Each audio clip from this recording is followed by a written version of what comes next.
يسعد اوقاتكم اعزائي مستمعي ومشاهدي اذاعه فون عبر وسائل التواصل الاجتماعي وقناه اليوتيوب في حلقه جديده من برنامج مجتمع اونلاين.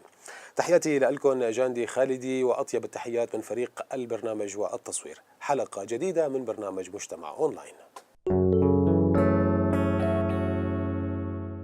منذ 7 سنوات وحتى الآن تتتالى الأحداث المتلاحقة في سوريا والمنطقة الكردية على حد سواء، وتنال هذه الأحداث نصيبها من التركيز الإعلامي الغربي بنسب متفاوتة حسب طبيعة الحدث والوسيلة التي تغطيه. ويحدث أحيانا أن يتعارض حدثان بنفس الوقت كما حصل مؤخرا في الغوطة وعفرين، وعلى الرغم من التركيز الإعلامي عليهما سويا إلا أنه يفتح نمطا من أسئلة كثيرة ستكون محاور حلقتنا اليوم من برنامج مجتمع أونلاين. هذه الأسئلة هي: كيف يتم التعامل مع الأحداث المتناقضة في الإعلام الغربي التي تحدث في سوريا؟ وكيف ينظر هذا الإعلام للأحداث الجارية ها هنا؟ وما النواقص لدى وسائل الإعلام الكردية المحلية كي تصبح مصدرا موثوقا لوسائل إعلامية غربية؟ أعزائي مستمعي ومشاهدي إذاعة فون عبر وسائل التواصل الاجتماعي وقناة اليوتيوب، يسعدني أن أرحب بالصحفي فريد إدوار الموجود معي بالاستوديو. أهلا بك ضيفنا عزيزا سيدي. أهلا بك ولكل مشاهدي فون اف ام. أهلا بك. وستكون معنا بعد قليل أعزائي المستمعين والمشاهدين الصحفية روناهي حسن من بريطانيا، لكن قبل ذلك دعونا نتابع الاستطلاع التالي الذي جهزوه زملائنا في فريق العمل.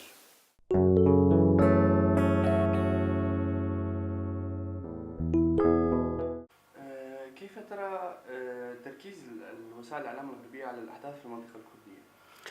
أنا أرى بأن الصحافة الغربية كانت دون المستوى المطلوب، لأن الرأي العام الأوروبي لم يتغير على الأحداث التي جرت مؤخرا، وخاصة في مدينة عفرين بكردستان سوريا، لأن الصحافة الغربية كانت اعتمادها بشكل مباشر على الإعلام الرسمي. وسائل الإعلام الكردية المحلية الخاصة والحزبية هل كانت على مستوى الحدث أم لا؟ ولماذا؟ أنا أعتقد الأحداث التي جرت خاصة في منطقة عفرين تم تناولها بشكل مركز من قبل الإعلام المحلي، وكان لها تلك الوسائل دور مهم في نقل الحدث، ولكن للأسف تلك الوسائل وبشكل عام طبعا تناولت تلك الأحداث بمنظار ضيق وحزبي. ولما لم تنجح وسائل الإعلام الكردية المحلية بالأخص بأن تكون مصدرا موثوقا للأخبار الدولية يعني؟ طبعا بطبيعة الحال الوسيلة الإعلامية تتطلب عاملين أساسيين هما التمويل، والثاني الشيء الآخر الكادر. فالإعلام الكردي أو المحلي يفتقر إلى هذين العاملين، واعتمادها وسائل المحلية اعتمادها بشكل مباشر وكلي. أستطيع أن أقول بأن 95% من الاعتماد وسائل الإعلام المحلية اعتمادها على الوسائل العالمية للأسف. صراحة تركيز الإعلام الغربي على المنطقة بشكل عام في تركيز، ولكن مو هالتركيز اللي بشكل كبير، بغض النظر عن الأحداث اللي صارت بآخر فترة مثل عفرين وغيرها، بس بشكل عام مو هالتركيز الكبير. عفرين بشكل عام الوسائل الإعلامية كلها حكت عنها، بس الأحداث المنطقة نحن اللي منطقتنا بقامشلي بعامودة دربيسية بهالمناطق مو هالتركيز الكبير. الإعلام الحزبي بشكل عام تابع لجهة معينة لمؤسسة معينة، بس أما الإعلام الخاص يقدر يعطي الخبر بشفافية أحسن وحيادية أحسن يعني. للأسف لأنه ما عندنا الكوادر المحترفة لحتى توصل الخبر بكل شفافية وبكل منطقية، هذا السبب الأكيد. طبعا تركيز الصحافة الغربية على الأحداث الذي ما يجري في المنطقة الكردية قليلة، وخاصة تتعلق بالجبهات القتال. غير جبهات القتال لم تطرق الصحافة الغربية على المنطقة الكردية، وهناك الكثير من المشاكل والأحداث التي تجري في المنطقة الكردية بغض النظر عن جبهات القتال، وللأسف لم تطرق الصحافة الغربية على المنطقة الكردية لحد الآن بشفافية كاملة. الصحافة الكردية بشكل عام ولدت في ظل هذه الظروف الأحداث أو الثورة السورية بما يسمى، وارتبطت بجهة معينة، بقومية. مثلا الصحافة الحزبية مرتبطة بالحزب أو الحركة الكردية بما يسمى الحركة الكردية، ولها أجندات خاصة ولها طريقة خاصة. دائما نرى الصحافة الحزبية هي التي تنشر التنافر وتناحر بين الأعلام أو في المنطقة الكردية. أما الصحافة الخاصة للأسف لحد الآن لم نصل إلى المستوى المرجو منها في نقل الحدث بكل شفافية بصراحة، بكل جدية، بالصورة التي تحدث في المنطقة الكردية. قلنا الصحافة المحلية هي اسمها الصحافة المحلية، أي لا تعتمد عليها في نقل الخبر. وكما قلنا أن هناك دائما نرى الصحافة الكردية متعلق بأكثر شيء بالسياسة، يعني أكثر ما نرى في ضمن السياسة التابع للطرف. إذا بتقصد فيهم الأحداث اللي صارت بعفرين، للأسف الصحافة العالمية والصحافة العربية ضمنا،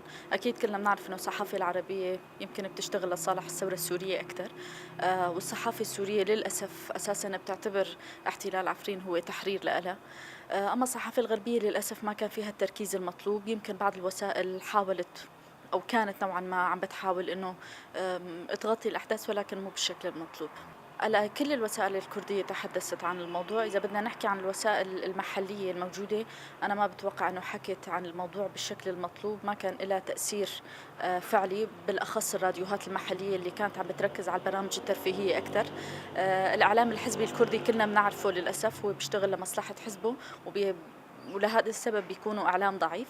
أما الإعلام الكردي نوعا ما كان بيلعب أو عم يشتغل صح بهذا الموضوع، لأنه ما بتشتغل بالشكل الصح أساساً ولليوم، لأنه ما أخذت مكانة بالإعلام الحقيقي الموجود.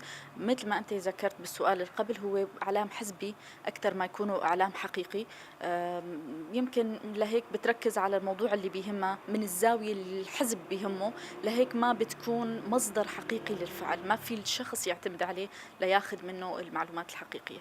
براستي اف راگهاندن نگ هاشتوی آستا کو یعنی رولك بليزا بپاراستنا خلقن هرما كردي جه ایریشن بتایبتین داویه ین ترکیه و جار جاران ین ترکیه لسر روجهلات فراته راگهاندنین پارتی ین بتایبت ین روجاوای کردستانی او راگهاندنین پارتینا بتنی ترکیز کن لسر کاری پارتیان و وکی دی هر تشت جواکی بدور دخن. عدنا بعد الاستطلاع أعزائي مستمعي ومشاهدي إذاعة فون عبر وسائل التواصل الاجتماعي وقناة اليوتيوب. اسمحوا لي رحب بالصحفية روناهي حسن عبر الماسنجر من بريطانيا التي انضمت إلينا أيضا. أهلا بك ضيفة عزيزة على مجتمع أونلاين. أهلا فيك أستاذ جانزي، وأهلا بضيفك الكريم والمشاهدين الأعزاء. أهلا بك. بداية يعني لو بدأت معك سيدة روناهي، يعني حسب متابعتك للصحافة الغربية أو الصحافة الدولية، يعني كيف يتعامل الإعلام الغربي مع الأحداث الجارية في المنطقة الكردية بسوريا؟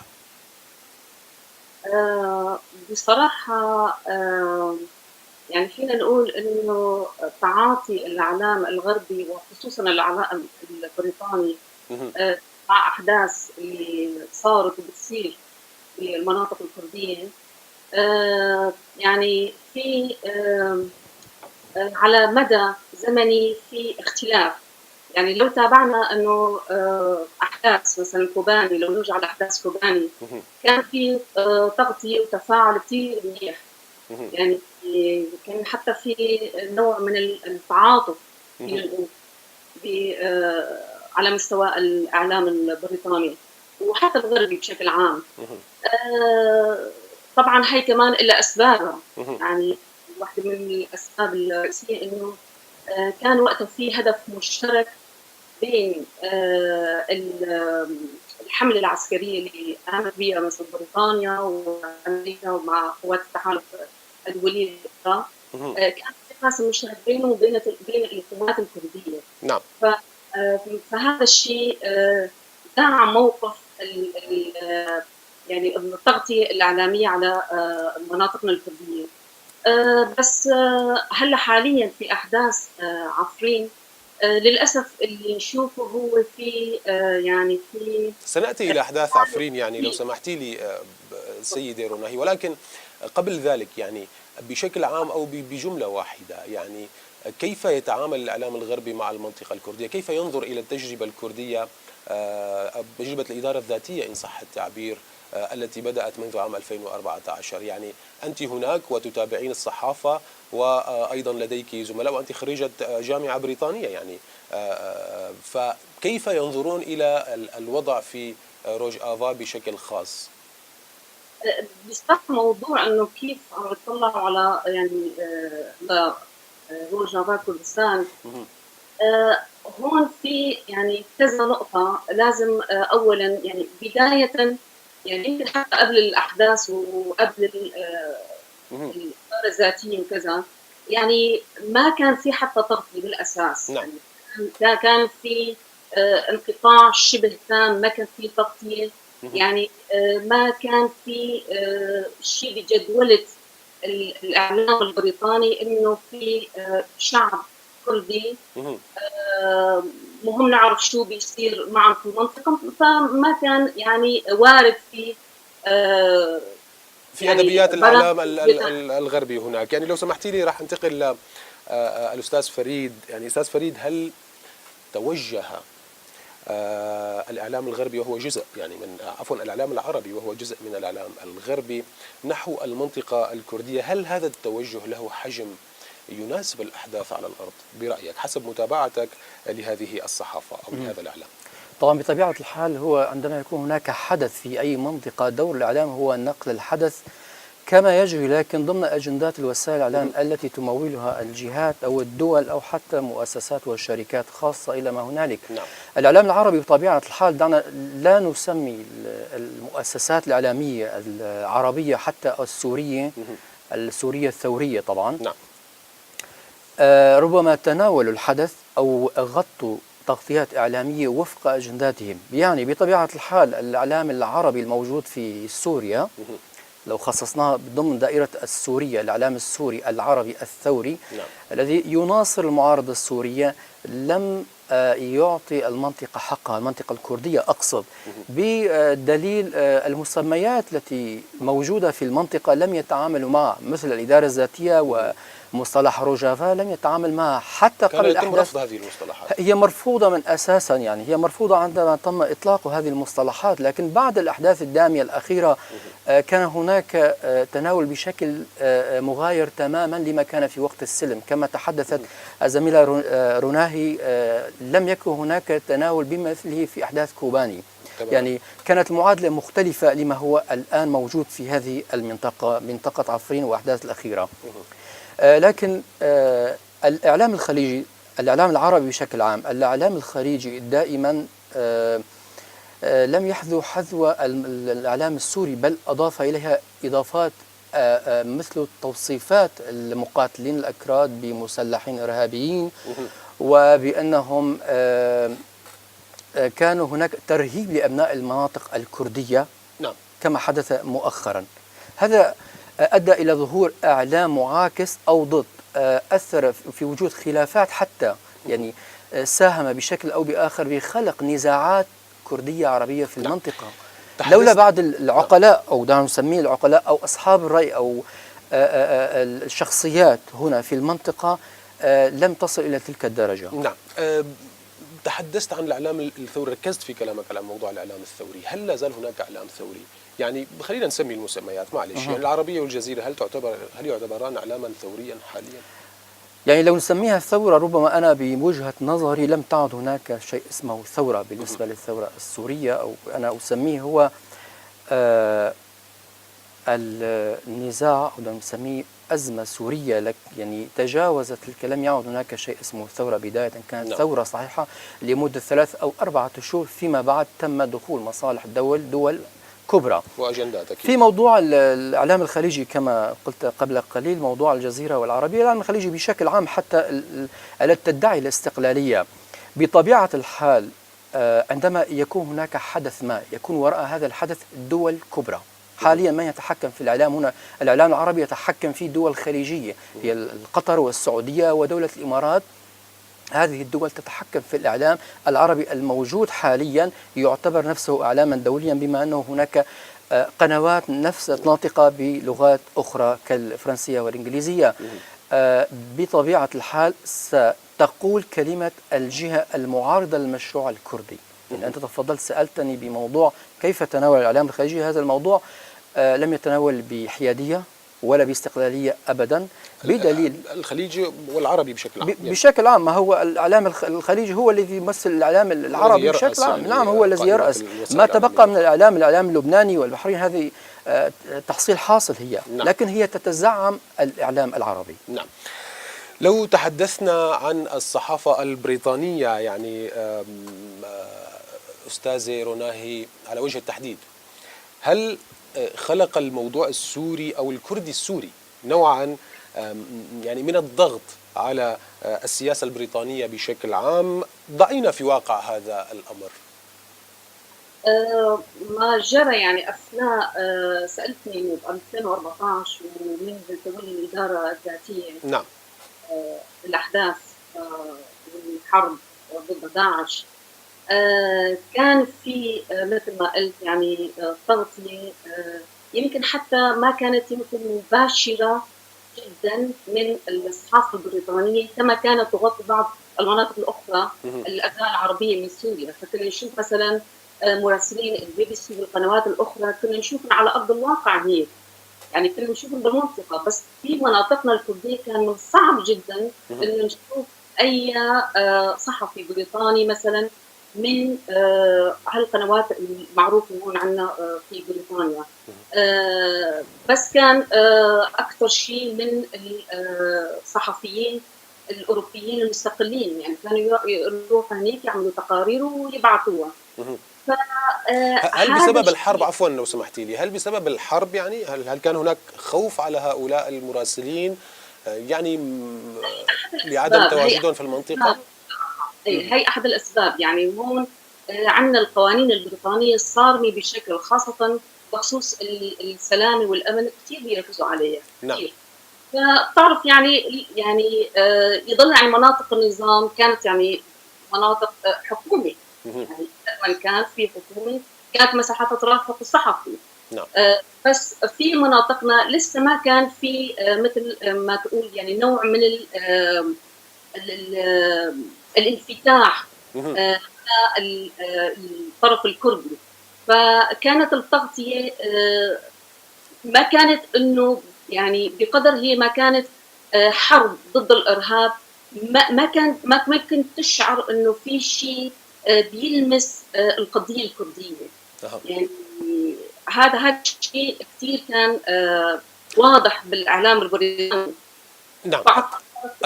البريطانيون، يعني سؤالي باختصار هو البريطانيون هل شكل الموضوع السوري أو الموضوع الكردي السوري ضغطا من خلال الإعلام على السياسة البريطانية لتتعامل مع الأحداث يعني المتنوعة والأحداث التي المستحدثة دائما يعني التي كانت تحدث؟ هل كان هناك نوع من الضغط برأيك حسب متابعتك للصحافة هناك؟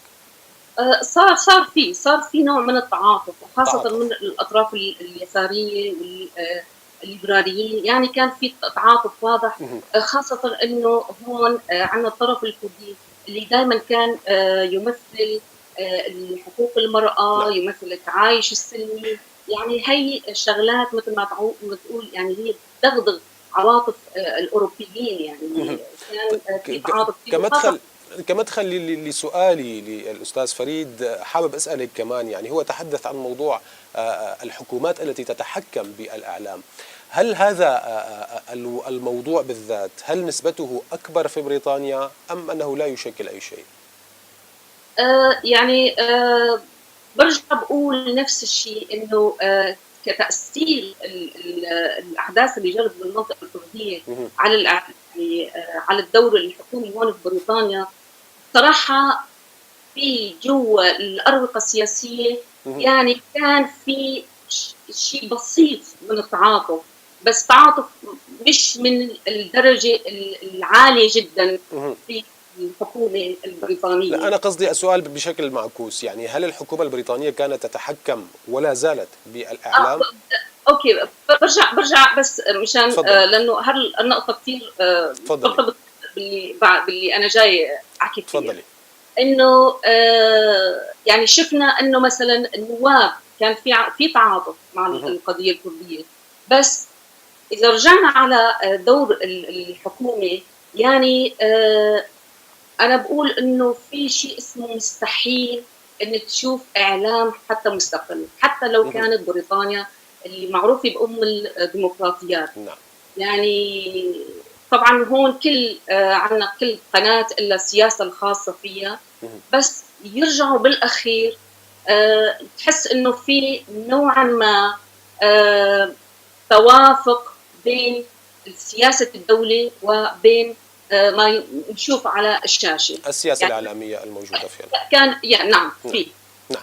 طيب. بس مش بالشكل الواضح والفاضح مثلا عندنا نعم، يتم يعني مثل ما بيقولوا موضوع المهنية هي التي تطغى على موضوع الحيادية دائما في وسائل الإعلام. أستاذ فريد، مؤخرا كان هناك حدثان متلازمان، وأقصد عفرين والغوطة. ما تقييمك للتركيز الإعلامي عليهما؟ طيب، هلا قبل التركيز الإعلامي، قبل أن ندخل في إطار التغطية الإعلامية لهذين الحدثين السوريين، يجب أن نعلم الخطط الدولية في حل هذه الصراع في هذه المنطقتين. يعني عندما نقول قبل قليل تحدثت عن موضوع الأجندات بالنسبة التي تحكم وسائل الإعلام، وخاصة وسائل الإعلام العربية الموجودة هنا. بالنسبة للغوطة الشرقية كان هناك زخم إعلامي في التغطية الإعلامية لها. تحدثوا عن الوضع الإنساني، يعني يوميا كان هناك أكثر من 5 تقارير ميدانية تتحدث عن الوضع الإنساني في الغوطة الشرقية ومعاناة المدنيين، وكانوا يركزون على الأطفال والنساء. بالمقابل عفرين لم يكن هناك أي تغطية، لا حتى ميدانية ولا حتى موضوع الإنساني. يعني الجانب الإنساني من رأيي الشخصي، المعاناة الإنسانية في عفرين كانت أشد من كوبا، من الغوطة. لماذا؟ لأن عندما دخل الجيش التركي والفصائل المعارضة المسلحة داخل عفرين وحتى القرى في ريف المنطقة، نهبوا البيوت وسرقوا ما محتويات تلك البيوت. أما في الغوطة كان الأمر مغايرا. طلبوا من المسلحين ترك الغوطة وخرجوا من الغوطة، ثم سلموها لأهل المدنيين الذي خيروهم في من يبقى في الغوطة ومن يخرج إلى إدلب. لكن لم يكن هناك موضوع السرقات، لأن الموجودين كانوا هناك بطريقة دعنا نقول أن هنا برضاهم كانوا موجودين، وبرضاهم خرجوا ضمن اتفاقيات دولية. ما جرى في عفرين وكأن جميع دول العالم كانت متفقة على تعتيم إعلامي لموضوع عفرين. يعني حتى الإعلام الغربي، ربما الزميلة رونا هي أدرى، هي موجودة في بريطانيا، حتى الإعلام الدولي العالمي لم يتطرقوا إلى وضع عفرين لما تطرقوا إليه في الغوطة. والإعلام الثوري السوري الموالي أصلا للجيش التركي وللدولة التركية بطبيعة الحال، لأنها تتلقى الدعم منها، فهي ستتحدث عن انتصارات الجيش التركي ضد الإرهاب كما تسميه تلك الوسائل.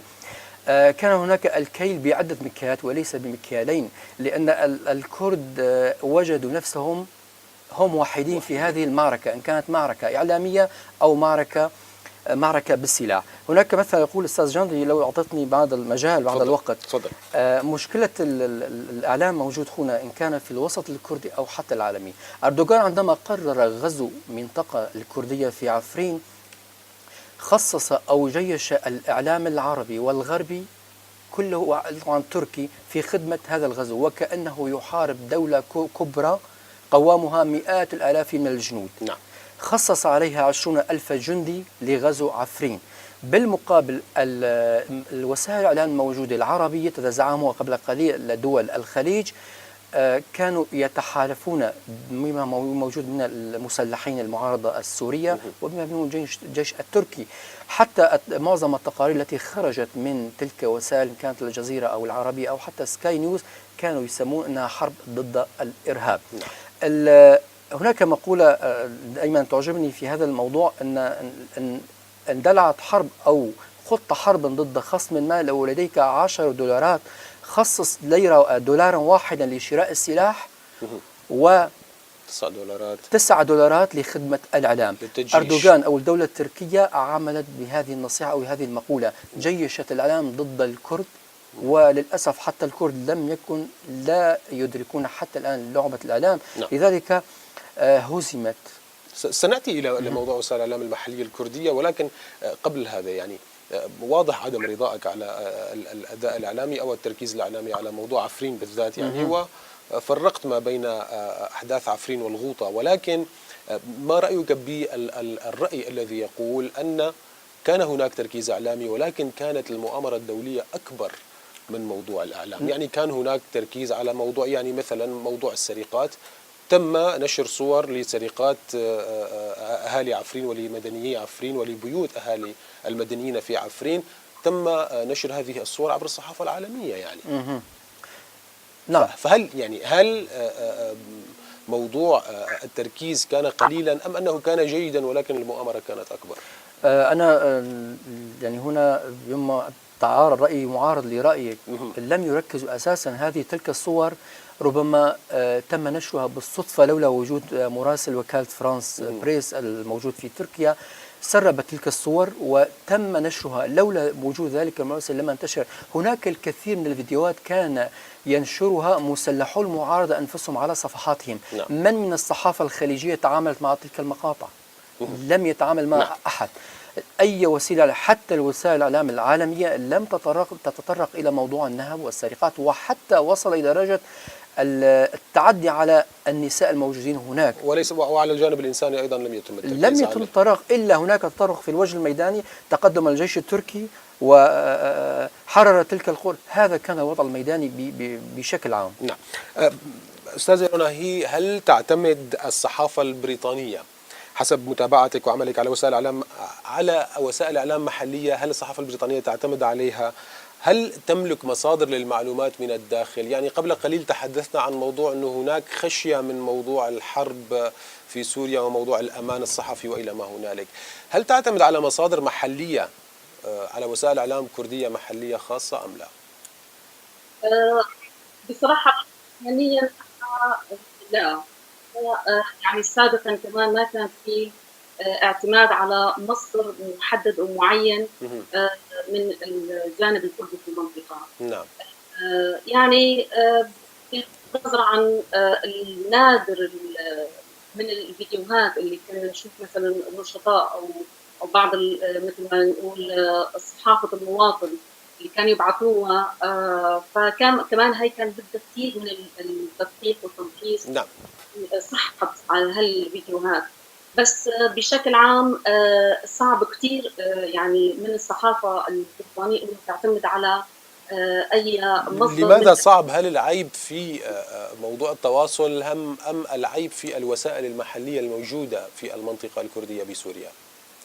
بصراحة من الطرفين يعني أولا مصداقية هي لها دور أساسي وأولي بأي عمل صحفي.